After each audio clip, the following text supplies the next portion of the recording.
quand il reste 9 minutes plus de tours. Keroli est revenu au contact de Dedacker.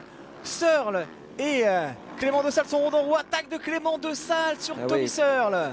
Là c'est un peu le brouillon. Attention, attention. Oh, Clément du coup qui a failli tomber à cause d'un retardataire. Là c'était limite, mais là resserrement en tête puisque ils sont 4 quasiment à pouvoir gagner la manche. Tommy Searle en fait partie, De Sale bien évidemment, Dedacker et Keroli. Voilà l'attaque de De Sale une nouvelle fois, qui ne doit rien lâcher pour aller chercher Tommy Searle. C'était vraiment chaud l'action.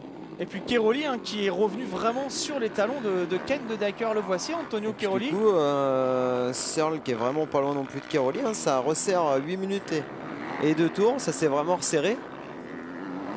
Toujours Gauthier Paulin 5e devant Garneri, Van Orbeek, Straibos, Frossard qui vient de perdre une place et Xavier Bogue.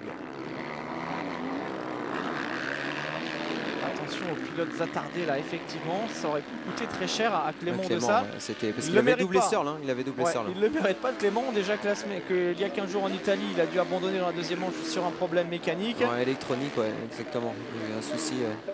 Et on se rappelle aussi d'une sacrée chute à Agueda. Une chute terrible, c'est presque miraculeux qu'il ait pu se relever et terminer la manche. Il est solide Clément de Sale. Ça fait plusieurs saisons que ça dure, c'est l'un des plus réguliers dans ce championnat du monde. Il lui manque pas grand chose, mais il est toujours à la recherche de ce premier titre mondial. Dedacker, Keroli, Searle, De Sale, Paulin. Voilà pour le top 5.